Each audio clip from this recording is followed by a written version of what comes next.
जय महाराज। नमस्ते विद्यार्थी मित्रों, कैसे हैं आप? मज़े में हैं ना? हमेशा खुश रहिए और हंसते रहिए।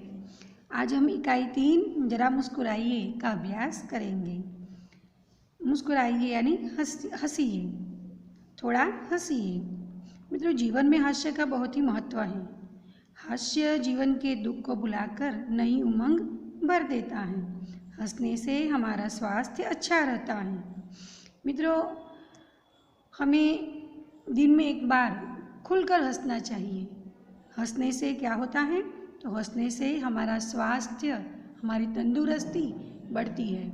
कुछ लोग ऐसे होते हैं जो कभी हंसते नहीं, और कुछ लोग ऐसे भी होते हैं जो हंसने के लिए बाहर जाते हैं। मित्रों, आपको पता नहीं होगा कि हंसने के लिए तो क्लास भी लगते हैं, यानी कि लाफिंग क्लास चलते हैं। लोग पैसे देकर ऐसे क्लास में जाते हैं। तो हम पैसे देकर ऐसे क्लास में न जाएं और घर में ही खुलकर हंसें। उसके लिए हमें हमेशा खुश रहना पड़ेगा। अगर हम खुश रहेंगे तो खुद भी हंस पाएंगे और दूसरों को भी हंसा सकेंगे। तो चलो आइए कुछ ऐसे चुटकुले पढ़ें कि जो आपको मुस्कुराने के लिए मजबूर करेंगे। यहाँ एक चुटकुला है मालिक और किराएदार का। मालिक किराएदार से कहता है, तुम मुझे किराया क्यों नहीं देते? किराएदार, आपने ही तो कहा था इसे अपना ही घर समझना। मित्रों, इस चुटकुले में क्या कहा गया है कि मालिक जो किराएदार था उसे मालिक ने कहा था कि भाई इसे अपना ही घर समझना, यानी कि यह जो मेरा घर है इसे अपना घर समझकर इसे संभालना, यानी कि घर में किसी प्रकार का नुकसान मत करना। यह समझाने के लिए मालिक ने कहा था कि भाई इसे अपना ही घर समझना। परंतु किराएदार क्या समझ बैठा? इसे अपना ही घर समझो और किराया मत दो। यह समझकर किराएदार मालिक को किराया नहीं देता था। बराबर। एक बार सोनू का सिर फट गया। डॉक्टर सोनू से, यह कैसे हुआ? सोनू डॉक्टर से, मैं पत्थर से कील ठोक रहा था। एक आदमी ने मुझसे कहा, गधे, कभी खोपड़ी का भी इस्तेमाल किया कर। खोपड़ी यानी दिमाग, इस्तेमाल का अर्थ है उपयोग। मित्रों, इसमें क्या कहा गया है कि भाई सोनू जो था वह एक बार पत्थर से कील ठोक रहा था और एक आदमी वहाँ से जा रहा था और उसने देखा कि भाई सामान्य पत्थर से कील ठोक रहा है तो यह काम नहीं होगा। तो उसने कहा कि भाई खोपड़ी का भी इस्तेमाल किया करो। तो उसने अपनी खोपड़ी से ही कील ठोकना शुरू किया और उसे चोट लग गई। यहाँ देखिए, इस चुटकुले में एक व्यक्ति जो है, यहाँ पर देखो, वह कितना ऊंचा चढ़ गया है। जरा ऊंचा बोलो। तब ये लड़का कहता है, माफ़ करें अंकल, इससे ऊंचा होकर मैं नहीं बोल सकता। अब यहाँ देखिए क्या कहा गया है, जरा ऊंचा बोलो, यानी कि जो व्यक्ति फ़ोन पर बात कर रहा है वह कम सुन रहा है, इसलिए उसने कहा कि भाई ऊंचा बोलो। और यह लड़का क्या समझा कि भाई ऊंचा होकर बोलो, यानी कि वह एक के बाद एक टेबल रख दिया और उस पर चढ़ गया और कहने लगा कि भाई इससे ऊंचा होकर मैं अब नहीं बोल सकता। यहाँ देखिए, डब्बू, इतिहास में तुम फेल कैसे हो गए? डब्बू कहता है पिताजी से, क्योंकि सभी प्रश्न उस समय के पूछे गए थे जब मैं पैदा भी नहीं हुआ था। मित्रों, यहाँ डब्बू पिताजी से क्या कहता है कि सभी प्रश्न उस समय के पूछे गए थे जब डब्बू पैदा नहीं हुआ था, इसलिए उसके सारे प्रश्नों के उत्तर गलत थे।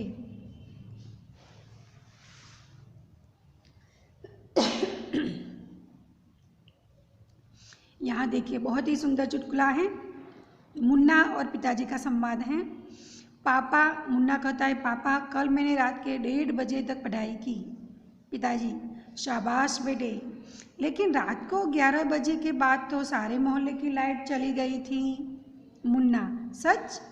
मैं तो पढ़ने में इतना मगन था कि मुझे पता ही नहीं चला। देखा मित्रों, मुन्ना पढ़ने में मग्न था या किस में मग्न था, सोचकर बताइए। है ना, बिल्कुल सही। यहाँ मुन्ना सो गया था, इसलिए उसे पता नहीं चला कि लाइट चली गई, है ना। यहाँ देखिए, यह डाक खाना है और यह व्यक्ति डाक खाने जा रहा है। किसी ने पूछा कहाँ जा रहे हो, तो इन्होंने बताया मैं डाक खाने जा रहा हूँ। और वह व्यक्ति हंसने लगा, ही कितना भूखा है, डाक पत्र भी खा जाता है। है ना। अब सोचिए, डाक खाने जा रहा हो यानी कहाँ जा रहा है वह, और इस व्यक्ति ने गलत समझ लिया, डाक खाने जा रहा हूँ, है ना। यहाँ जो चुटकुले दिए हैं आप दोबारा पढ़िए और हंसने का आनंद लीजिए। अभ्यास। प्रश्न 1, सामयिक को अखबारों में से चुटकुले पढ़िए और कक्षा में सुनाइए। आपने जो चुटकुले सुने या पढ़े हो उन्हें लिखिए। मित्रों, यहाँ चुटकुले आपको लिखने हैं और मित्रों को सुनाने हैं। मैं एक चुटकुला आपको सुनाती हूँ। शिक्षक ने विद्यार्थी से कहा, तुम गणेश बनोगे? लड़के ने कहा, नहीं। शिक्षक ने कहा, क्यों? लड़का, क्योंकि गणेश का तो विसर्जन हो जाता है। दूसरा चुटकुला, अरे रमेश, तुम क्यों रो रहे हो? शेर के बच्चे कभी नहीं रोते। रमेश ने कहा, शेर के बच्चे कभी स्कूल भी नहीं जाते। मित्रों, इस तरह आप और चुटकुले अपनी कॉपी में लिख लीजिए। प्रश्न नंबर 2, निम्नलिखित परिच्छेद में से मुहावरे ढूंढिए और उनके अर्थ देकर वाक्य में प्रयोग कीजिए। इस पैराग्राफ में आपको मुहावरे ढूंढने हैं और वाक्य प्रयोग करना है। रमेश पढ़ाई में होशियार लड़का है, इसीलिए रमेश पिताजी की आंखों का तारा है। आंखों का तारा यानी बहुत प्यारा।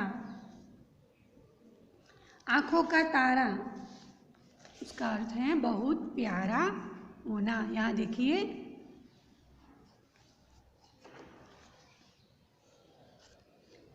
आंखों का तारा बहुत प्यारा, इसका वाक्य प्रयोग, मैं सबकी आंखों का तारा हूँ।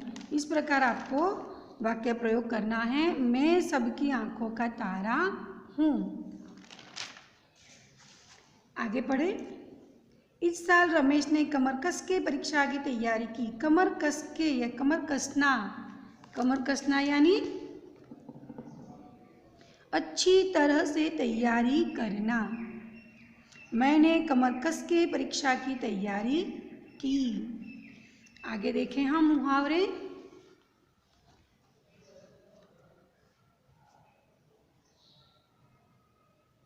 यहाँ देखिए, जब वह परीक्षा देने गया तो उसका ईद का चांद मित्र महेश का नंबर भी उसके नज़दीक था। ईद का चांद होना यानी बहुत दिनों के बाद मिलना। विश्वा ईद का चांद है। महेश आस्तीन का सांप निकला। आस्तीन का सांप, आस्तीन का सांप यानी कपटी होना। महेश आस्तीन का सांप है। और वह अध्यापक की नज़र चुरा के रमेश की कॉपी में से नकल कर रहा था। नज़र चुराना, नज़र चुराना यानी किसी का ध्यान न जाए उस तरह काम करना। वाक्य प्रयोग, रमेश नज़र चुराता है। उस वक्त अध्यापक ने देखा और वे आग बबूला हो गए। आग बबूला होना यानी क्रोधित होना। गुरुजी आग बबूला हो गए यानी गुरुजी क्रोधित हो गए। इस प्रकार आपको वाक्य प्रयोग करने हैं। यहाँ पर देखिए, प्रश्न नंबर 3, रेखांकित शब्दों के लिंग बदलकर वाक्य फिर से लिखिए। यहाँ जो रेखांकित शब्द हैं उसके लिंग बदलने हैं, यानी कि लिंग परिवर्तन करना है और वाक्य फिर से दोबारा लिखना है। मेरे दादाजी यात्रा पर गए हैं। यहाँ दादाजी शब्द रेखांकित किया है, यानी कि दादाजी के स्थान पर हमें दादी जी करना है। यहाँ देखिए मैंने लिखा है,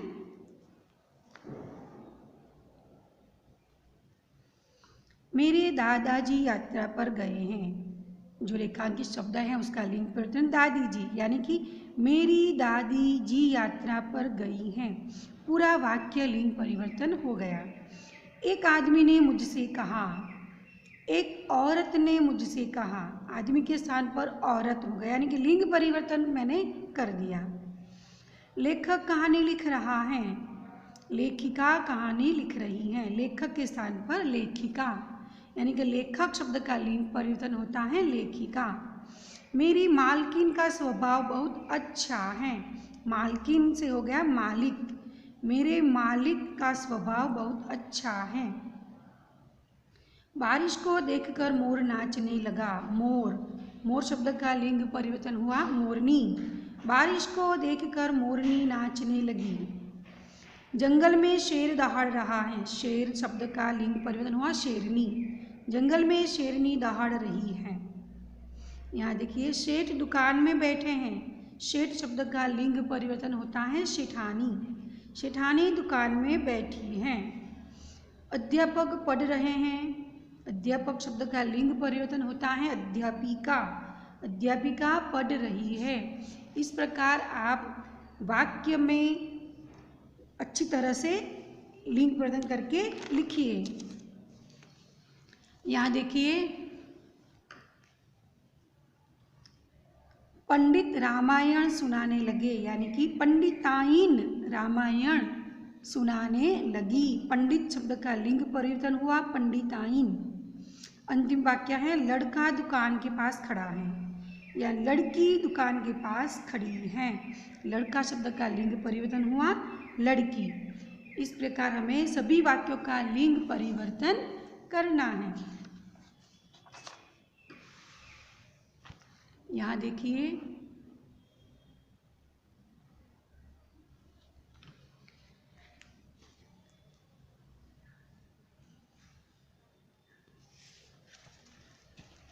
प्रश्न 4, उदाहरण के अनुसार शब्द का चार वाक्य में प्रयोग कीजिए। एक शब्द का 4 वाक्य में प्रयोग करना है। यहाँ उदाहरण दिया है घर। घर शब्द जो है उसका वाक्य प्रयोग हुआ है, मेरा घर सूरत में है। मुझे अपना घर बहुत पसंद है। मेरे घर में 3 कमरे हैं। मैं अपना घर साफ रखता हूँ।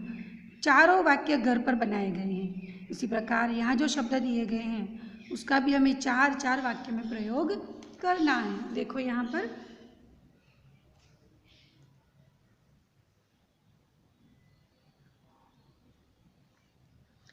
घर का उदाहरण मैंने आपको बताया। यहाँ बाग, बाग सुंदर हैं।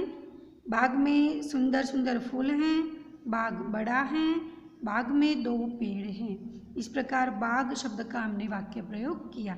आप इसके अलावा अपनी ओर से भी नए वाक्य बना सकते हैं। नदी, नदी लंबी है। नदी बहती है। नदी में नाव है। नदी गहरी है। दोस्त, यह मेरा दोस्त है। रमेश मेरा दोस्त है। मेरा दोस्त दयालु है। मेरा दोस्त खुश है। यहाँ दोस्त शब्द पर हमने वाक्य बनाए हैं।